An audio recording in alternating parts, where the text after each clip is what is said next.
Honorable Mout, vous ne pouvez pas me condamner, moi Bignam, m'arrêter d'abord arbitrairement en violation de toutes les lois de la République jusqu'au code de procédure pénale. Vous m'arrêtez sans mandat d'arrêt, sans mandat d'amener, sans mandat de perquisition. Et vous me condamnez arbitrairement dans un procès kafkaïen de 7 ans. 7 ans d'emprisonnement ferme. Vous me privez de ma famille, de mes activités. Vous me faites perdre mon boulot et tout. Vous laissez mes enfants presque orphelins. Et quelques temps après, vous venez dire que nous sommes des frères. Nous ne sommes pas tous des frères au Cameroun. Je vous le dis clairement. C'est parce que vous êtes à l'aise et que parce que vous gouvernez le Camerounais avec la main de fer, vous pouvez estimer que nous sommes tous des frères. Non, pas dans ces conditions. Mon frère ne peut pas me condamner pendant 7 ans. Disperser, détruire ma famille, détruire ma vie et venir après dire que nous sommes des frères. Nous ne sommes pas des frères. Ça, c'était une précision. Maintenant, je reviens sur la sortie du ministre de la Justice, garde des Sceaux. Je répète, cette sortie n'aura aucun effet tant que le Conseil supérieur de la magistrature ne se tient pas. Les magistrats au Cameroun, que ce soit ceux qui sont debout ou assis, ils sont tous aux ordres. La justice camerounaise est un instrument aux mains du pouvoir en place. Comment vous pouvez me dire que dans un pays où doit exister des séparations de pouvoir entre l'exécutif, le législatif et la justice, on est encore en train de vivre des situations où il y a 2 jours, tout un gouvernement s'est réuni avec l'Assemblée nationale pour baptiser l'édifice qui abrite la nouvelle Assemblée nationale du Cameroun de Palais de Verre Paul Biya. Vous imaginez ça? C'est une aberration. Sur 2, je vais donner 2 raisons pour lesquelles cette histoire est une aberration.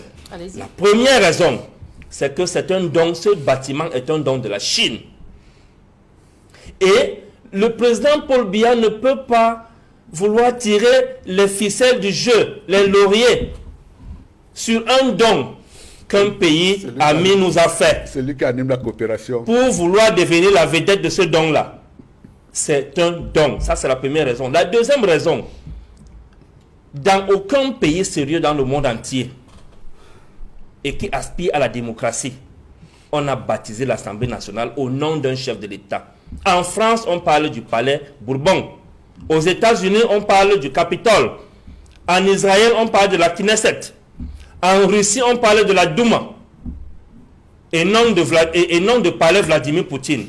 Même en Allemagne, sous Hitler, qui a tout construit, on parle de la Bundestag et non palais Hitler. Vous imaginez ça? Vous aurez osé. Donc, comment est-ce que vous voulez que les parlementaires qui seront assis demain dans cet édifice en train de vouloir légiférer, en train de vouloir, dont l'objectif est de questionner l'action gouvernementale, fassent leur travail pleinement et en toute bonne conscience? Ils ne pourront pas. L'exécutif, le gouvernement camerounais sous Paul Biya a inféodé tous les autres corps sociaux et la justice n'en fait pas exception. C'est cela qui est la vérité. C'est ça qui est la vérité. Donc, en l'état actuel de la situation, en principe, le Cameroun a de très bonnes lois et une très bonne constitution. Cependant, dans la pratique, nous sommes très éloignés de la promotion d'un état de droit. Quel est le classement que le Cameroun occupe aujourd'hui par rapport à l'état de droit?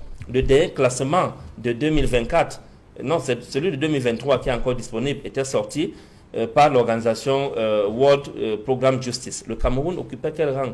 Avant-dernier, sur les 142 pays qui ont été recensés en matière d'indice d'état de droit, le Cameroun occupe la position d'avant-dernier.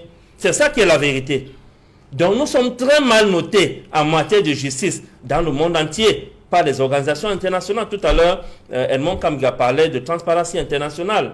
Il y a plein d'organisations qui notent très mal le Cameroun dans la violation flagrante des droits de l'homme au quotidien. Au quotidien. On a des situations dans notre pays où on demande à un avocat de se déchausser pour entrer dans un commissariat ou bien dans une gendarmerie.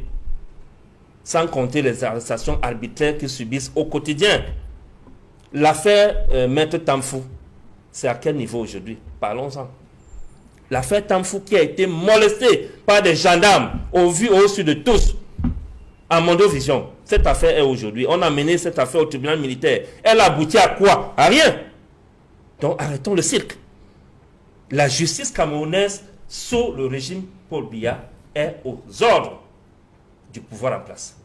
Docteur Aristide Mono, le recadrage du ministre de la Justice va-t-il changer la perception des Camerounais, la perception négative que les Camerounais ont de leur justice?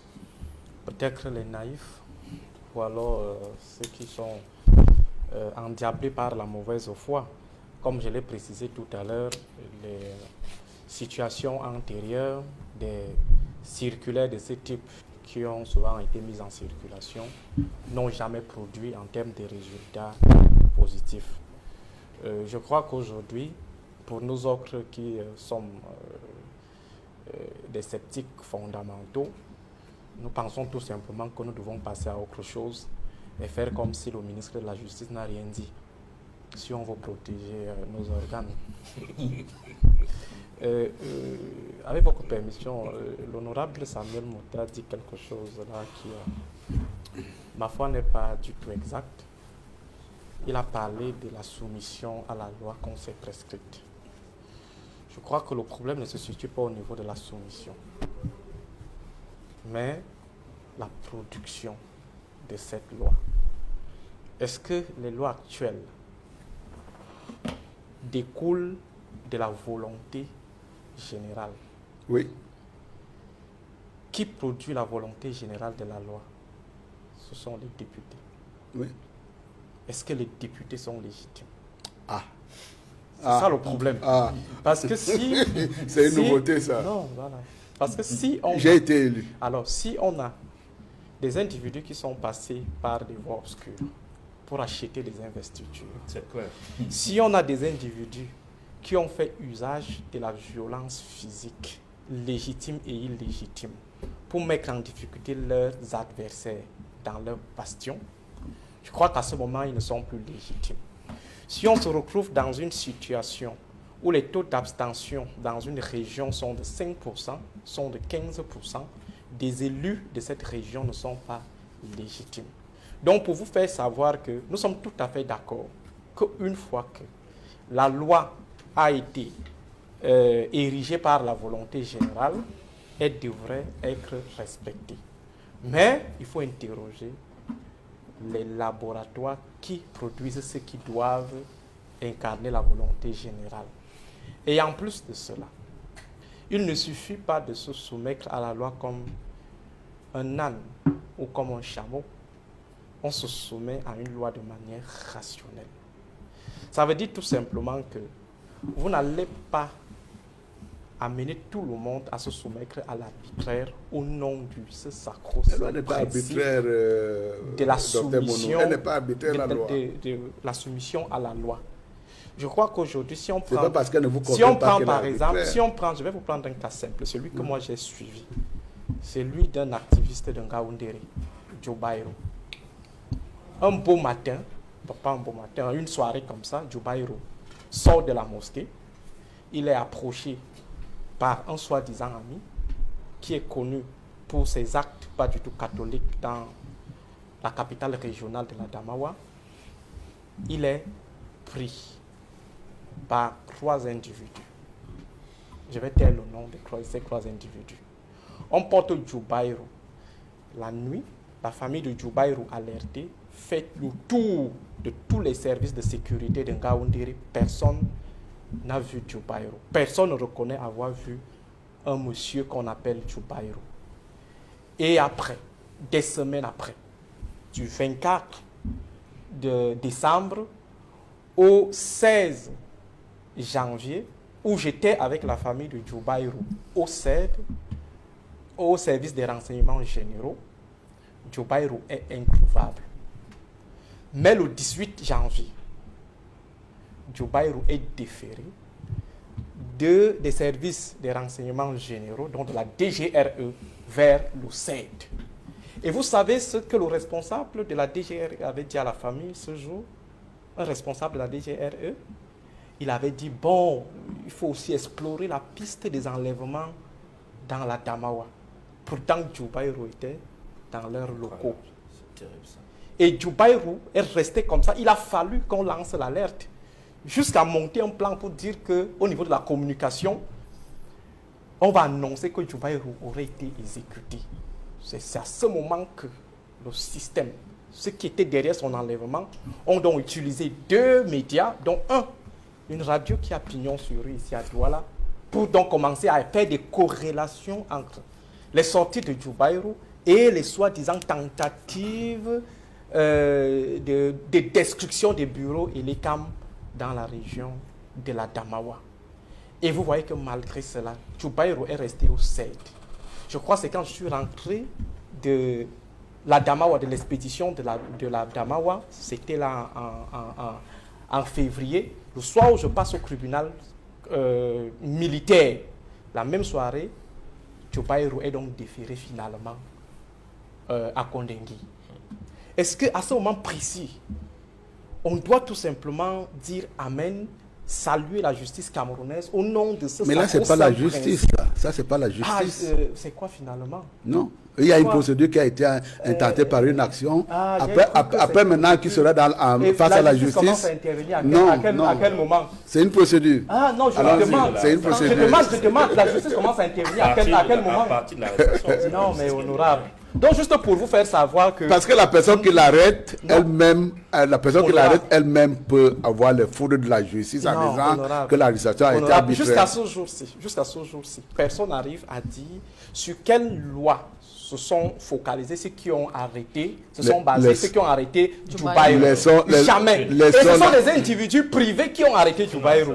Je dis bien des individus privés qui ont arrêté Djoubaïrou. Alors comment le CED a pu accueillir un élément qui lui a été proposé par des individus qui étaient méconnus du système de sécurité de Ngaoundéré? Donc je crois que... Laissons donc voir ce que la justice dira à ce moment-là. Je vous en prie, honorable. Parfois, je crois qu'on doit être au-delà de nos petits privilèges politiciens.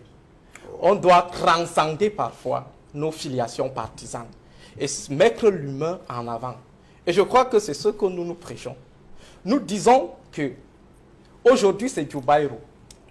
Parce que ceux qui ont mis Djoubaïrou dans cette situation sont des dominants. Ça veut dire ceux qui ont été étiquetés dans l'affaire des cartes nationales d'identité dans la Damawa. Ils ont envoyé Djoubaïrou là-bas parce qu'ils sont des dominants. Et vous savez, la dynamique de l'État, si vous avez déjà lu quelques récits sur la dynamique de l'État est évolutive. Et la dynamique en elle-même, elle n'est pas statique. Demain, vous serez dans l'opposition. Je m'amusais hier à dire qu'aujourd'hui, il y a ceux qui disent les hiboux. Les hiboux, ça veut dire ceux qui sont contre l'exécutif de Tchinga. Demain ou après-demain, les hiboux deviendront les églisiens. Parce qu'en fait, si et tout part, eux aussi vont se retrouver dans une situation de hibou. Et ceux qui vont arriver vont se retrouver dans une situation d'églisiens. Donc ce n'est pas une situation statique. Demain, et c'est ce qui et cela est irréversible. Vous serez dans l'opposition, M. Samuel Mout. Vous serez dans l'opposition. Peut-être vous êtes surpris. J'espère qu'on me donnera l'occasion de répondre. Oui, vous serez opposant. À cette interpellation. Et soyez-en sûrs, il y a de fortes chances que certains n'aient pas la mémoire courte ou la mémoire de moineau. Et se souvenir que ce serait une menace. Lorsque Samuel Mout était... Ce serait une menace. Non, du tout, honorable. Non, c'est une analyse. Mais je la prends comme telle. Non, ce n'est pas une menace sur le Quand vous envoyez, par exemple... Je vous répondrai. Lorsque c'était envoyé Djoubaïrou en prison, de manière arbitraire, moi j'ai rencontré la femme de Djoubaïrou. Rien que les prières et les pleurs. La maman de Djoubaïrou, prière, pleure. Vous pensez qu'un beau jour comme ça, là, ils vont aplanir toutes ces injustices et commencer à vous filer des bisous en direct? Non, ça sera difficile. Edmond Kambia, un mot pour sortir de cette thématique. Oui, je voudrais dire que nous sommes un pays qui se proclame État de droit. Malheureusement, un des éléments importants de l'État de droit, qu'est une justice qui dit le droit ne fonctionne pas bien. C'est un gros dysfonctionnement. Avec les arrestations arbitraires qui se poursuivent, avec l'affaire Djobarou et bien d'autres dans ce pays. Je voudrais simplement dire que au jour d'aujourd'hui, il est important que le gouvernement se réveille. Pas à travers l'image que nous avons vue ces dernières heures, c'est-à-dire l'inauguration d'un palais de verre qui porte le nom du président de la République. Au-delà de ce qui a été dit, que je approuve d'ailleurs sur cette question, c'est que cela met à mal la séparation de pouvoir dans la République. Quand il y a séparation de pouvoir dans la République, c'est que le pouvoir exécutif est distinct du pouvoir législatif, qui est distinct du pouvoir judiciaire.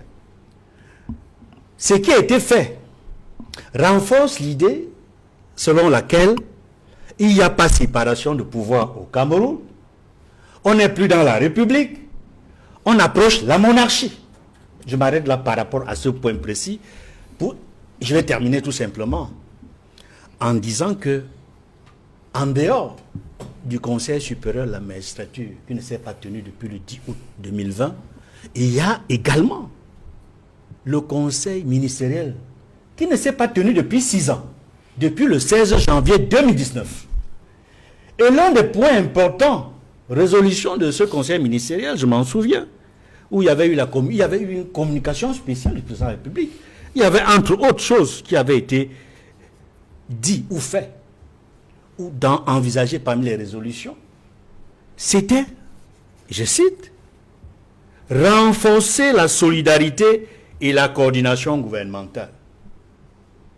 Entre le 16 janvier 2019 et ce jour, avez-vous l'impression que la solidarité gouvernementale ou alors la coordination gouvernementale et la solidarité gouvernementale ont été renforcées? La réponse est non. Ça va dans tous les sens. La cacophonie. C'est la cacophonie gouvernementale.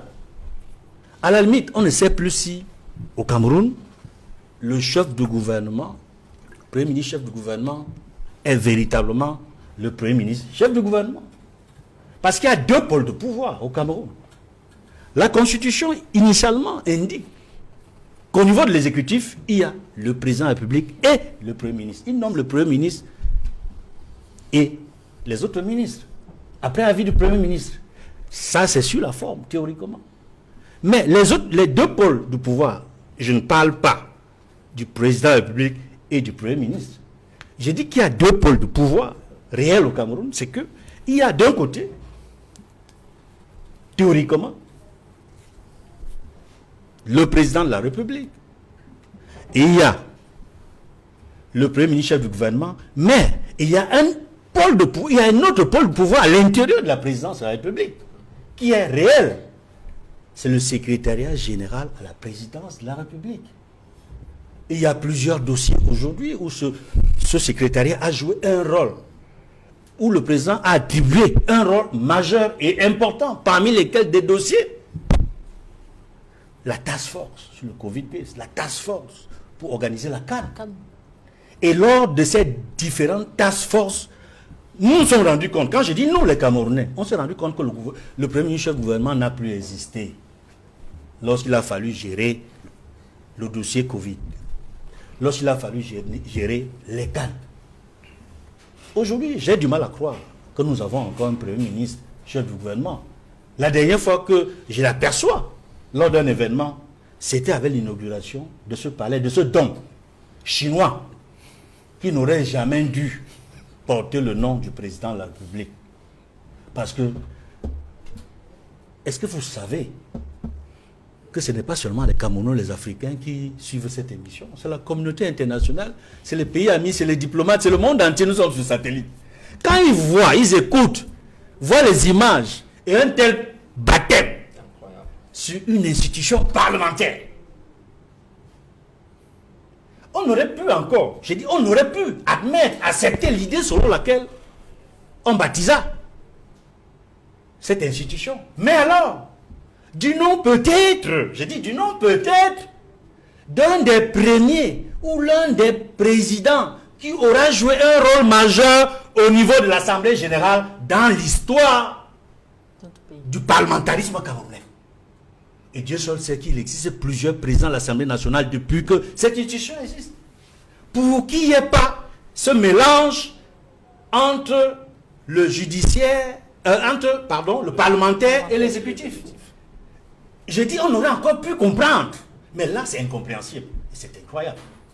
Je peux tout simplement dire que la justice n'existe pas au Cameroun. Eu égard à ce que mes camarades politiques, mes amis politiques ont connu, avec des centaines d'arrestations arbitraires, tout simplement à cause d'une marche ou des marches pacifiques que nous avons initiées sur l'ensemble du territoire national pour dénoncer le système électoral actuel qui est biaisé, qui est taillé sur mesure pour maintenir Paul Biya le plus longtemps possible au pouvoir, également pour dénoncer les exactions de la crise anglophone et demander à ce que cette crise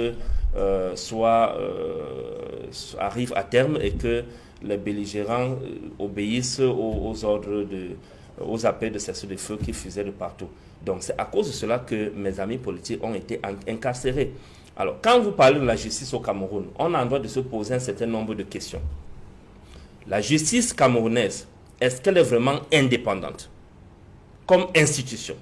Parce que nous connaissons le principe de séparation de pouvoir qui devrait exister en République entre le pouvoir judiciaire, le pouvoir exécutif et le pouvoir législatif. Mais en l'état actuel de la situation au Cameroun, est-ce que c'est le cas? Je pense que ce n'est pas le cas. Pour plusieurs raisons. La première raison, c'est que ce qui saute aux yeux de tout le monde, c'est que la justice camerounaise est du côté des plus forts. Allez dans les prisons du Cameroun. Vous allez voir des cas qui sont légion, des personnes qui sont détenues depuis des années, il y en a même depuis des dizaines d'années, sans être jugées. Sans être jugées. À cause de la lourdeur administrative, un manque d'informatisation du fichier des justiciables, ainsi de suite. Et de l'autre côté, il y a la corruption. La corruption. Et cette corruption est promue même par l'État. Comment vous pouvez admettre que dans un pays où on est en train de promouvoir l'État de droit, on admette des juridictions d'exception, comme par exemple le tribunal criminel spécial? À quoi sert le tribunal criminel spécial? Je crois que ce tribunal, au préalable, avait deux missions. La première mission consistait à faire des recouvrements. Des recouvrements et puis condamner ceux qui faisaient des malversations financières, des détournements des deniers publics au plus haut niveau de l'État. Mais qu'est-ce que nous constatons aujourd'hui? C'est tout le contraire. Tous ceux qui ont été arrêtés, ils ont été arrêtés sous la bannière, on peut qualifier leurs arrestations de règlement de compte de l'exécutif, donc entre différents membres de l'exécutif. Parce qu'au fond, après leurs arrestations, aucun centime n'a été collecté ou recouvré par l'État du Cameroun.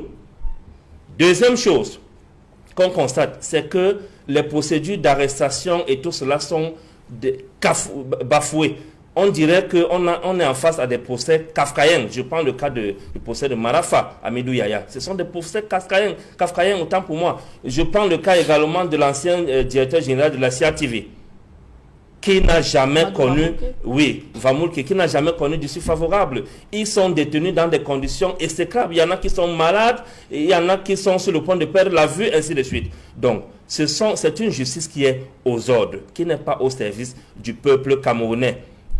Lorsque cette justice doit sévir pour frapper les plus pauvres, par exemple les pauvres militants, qui n'ont que manifesté, c'est-à-dire qu'ils ont posé des actes républicains, qui sont reconnus par la loi, selon la loi de 1990 sur les libertés d'expression et de manifestation. On les arrête. Des gens qui auraient pu avoir des peines de 6 mois, selon la loi de notre pays, ils se retrouvent en train de prendre des peines jusqu'à 7 ans d'emprisonnement. Je parle de mes camarades Bibou Nissak, Alain Fogué, Pascal Zamboué et tous les autres. Les gens comme Salomon Béa ont pris 5 ans pour rien. Pour rien. Donc, dans une telle situation, on ne peut pas dire qu'il existe la justice au Cameroun. Alors, Pierre, depuis quand la dernière... Une minute, Julien Bette. Depuis quand le dernier Conseil supérieur de magistrature s'est tenu? N'oublions pas que tout ce que le ministre de la Justice est en train de faire là, ça n'a pas d'effet. Ça n'a pas d'effet. C'est lors du Conseil supérieur de la magistrature qu'on traite les dossiers des magistrats de siège pour voir ceux qui qui bénéficient des avancements, donc de la promotion, et voir ceux qui sont censés être sanctionnés, c'est-à-dire que ceux qui doivent être, qui doivent recevoir des sanctions disciplinaires par rapport aux actes qu'ils ont posés. Mais à quand date la dernière tenue du Conseil supérieur de la magistrature? Ça date de 2020. 2020, vous comprenez? Et 5 ans plus tard, rien n'est fait. Donc, les magistrats, tout ce que le ministre ça c'est mon point de vue, tout ce que le ministre le garde des Sceaux est en train de faire actuellement, les actes qu'il pose sont louables. Mais est-ce que ces actes auront un effet escompté? Je pense que non. Parce que ces gens n'écoutent que ce que le chef de l'État, le président Paul Biya, prend comme décision sur eux. Ils n'ont aucun pouvoir ni de faire avancer un magistrat, ni de faire reculer, ni de sanctionner un magistrat. Donc c'est un coup d'épée qui est frappé dans la mer, tout simplement. Pierre Maillot-Bignan, vous disiez tout à l'heure que la justice est aux ordres et le 15 mai prochain, une trentaine de vos militants seront fixés sur leur corps à la Cour suprême. Est-ce que vous faites confiance à la justice? Nous ne faisons pas confiance à la justice camerounaise sous Paul Biya. Non. Non et non. Une justice qui nous a arrêtés comme des rats. Nous étions des milliers, parce que les arrestations du 22 septembre 2020 font état de plus de 900 personnes qui ont été militants de MRC, sympathisants, qui ont été arrêtés sur l'ensemble du territoire national. Et parmi eux, il y a des gens qui n'étaient même pas des sympathisants du MRC. Il y a des dames qui ont été condamnées parce qu'elles sortaient du marché avec des sacs banjo et leurs provisions dans leur sac. Vous imaginez ça? Elles ont été arrêtées et écrouées, tout simplement parce que ce jour, l'État du Cameroun, le gouvernement, dans un élan de répression, ne voulait voir personne dehors. Donc, je pense que la justice camerounaise est aux ordres. Nous ne faisons pas confiance à la justice camerounaise en l'état actuel de la situation. Elle ne montre pas, c'est-à-dire que, comment vous pouvez me dire qu'une justice qui juge les civils dans des tribunaux militaires, en violation flagrante de la loi, non seulement du Cameroun, mais de toutes les lois internationales dont le Cameroun a ratifié. On juge les civils dans les tribunaux militaires et on les condamne à des peines vraiment qui donnent la sueur froide. On ne peut pas accepter un État pareil. L'État, normalement, à travers la justice, devrait promouvoir, c'est-à-dire que la paix sociale, la cohésion sociale, la sécurité même. Les citoyens dans une république, normalement, devraient se sentir à l'aise face à la justice. Mais ce n'est pas le cas au Cameroun, malheureusement. Alors, docteur Aristide Monod, au regard de l'indignation qu'avait soulevé le verdict du tribunal de grande instance du Wouri dans l'affaire du meurtre de l'enseignante Diane Yango, la tentative de meurtre d'un magistrat par une des parties impliquées dans un litige foncier à Tibati, est-ce que tous ces éléments ne traduisent pas le ras-le-bol des justiciables face au manquement des magistrats? Déjà, Julienne Bett, il faut préciser que si on reste dans la naïveté pure et simple, si on reste dans la complaisance analytique, si on fait preuve de bonne foi, on peut considérer que ce qui a été fait par le ministre de la Justice est louable, cela est salutaire. On peut estimer que le gouvernement est en train de faire son mea culpa, reconnaître ce qui a été toujours dénoncé. On parle là des peines qui sont souvent sévères, des peines qui sont légères, ou alors les procureurs qui refusent de prendre leurs responsabilités. Dans quel sens? Dans le sens où ils décident de ne pas se prononcer de manière explicite. Et c'est ce qui est rappelé dans cette circulaire du ministre-justice. Refuser de se prononcer de manière explicite veut dire quoi? Il y a un problème. Le procureur doit donner ce que lui considère comme peine à infliger à celui qui est coupable. Mais le procureur dit qu'il laisse le juge se prononcer en fonction de la loi. Or, il est important que le procureur nous dise déjà, comme dans le cas de Diane, il était important que le procureur dise par exemple que nous administrons, nous prévoyons, nous estimons que ce monsieur ou le coupable doit prendre 16 ans d'emprisonnement. De sorte que lorsque le juge allait venir nous dire qu'il faut juste payer 52 000 francs, on allait avoir la possibilité de juger les positions des uns et des autres. Et le ministre de la Justice dit que désormais, il faut que les procureurs se prononcent de manière explicite. Je crois que si on reste dans cette logique, on est tenté d'offrir un bouquet de fleurs au ministre de la Justice, applaudir le président de la République parce que tout vient toujours de lui selon ses créatures. Mais lorsqu'on essaie d'interroger le fonctionnement au quotidien du système de Yaoundé, on peut se dire que, comme l'a précisé tout à l'heure Emmanuel Bignam, ça sera un coup d'épée dans l'eau, c'est-à-dire notre fameux Biakatbon à la Dom Tekbo. On fait toujours comme ça, rien n'arrive. Donc, le chien aboie, la caravane passe. C'est d'autant plus que, comme l'a relevé tout à l'heure l'honorable Samuel Motte, ce n'est pas la première fois que des rappels à l'ordre de ce type sont mis en circulation par les autorités compétentes. S'il y a donc toujours eu des rappels à l'ordre et qu'on se retrouve toujours dans une situation de violation flagrante des droits des justiciables, dans des situations d'arbitraire pur et simple, dans des situations d'abus de pouvoir, d'abus d'autorité, cela signifie tout simplement qu'on ne peut rien espérer de ce qui est en cours ou de ce qui a été énoncé. Et il faut rappeler que le problème est un peu plus systémique. Parce qu'aujourd'hui, on va parler des peines qui sont souvent sévères, on va parler des peines qui sont souvent légères, mais on oublie le problème. Le nœud du problème, c'est l'arbitraire qui a été institué au Cameroun. L'arbitraire dans le sens où les dominants ont toujours pensé que les dominés n'avaient pas de droit, que les dominés étaient condamnés à la domination et que les dominés n'avaient pas de droit, en fait. Donc, si on tient le problème par le bout, qui est celui du ministre de la Justice, je crois qu'on est en train de fausser le débat ou on est en train d'emprunter un mauvais itinéraire. Le problème fondamental au Cameroun, et cela avait été posé par le pape Ratzinger, Benoît XVI, lors de son discours de revoir à Yaoundé, Simalène, il avait dit au président Paul Biya, vous avez un pays formidable. La seule chose qui vous manque, c'est la justice. Et c'est quoi la justice? La justice, c'est l'équité. La justice, c'est l'égalité. La justice, c'est le respect des procédures. La justice, c'est le respect des droits de l'homme. Mais du moment où on se retrouve dans une situation d'institutionnalisation de l'arbitraire, dans une situation de la glorification, de la persécution, de la répression, alors est-ce qu'on peut vraiment accorder un peu de crédit à ceux-là qui se présentent aujourd'hui comme les nouveaux pèlerins de la bonne justice ou de la justice des droits de l'homme? Je crois que pour moi, on est juste en train de procéder à une tentative de noyautage d'une situation ponctuelle qui est celle de la femme qui a été d'une manière ou d'une autre assassinée par son mari, et une situation qui a provoqué l'émoi général au sein de l'opinion suite à la sanction qui a été retenue contre le coupable.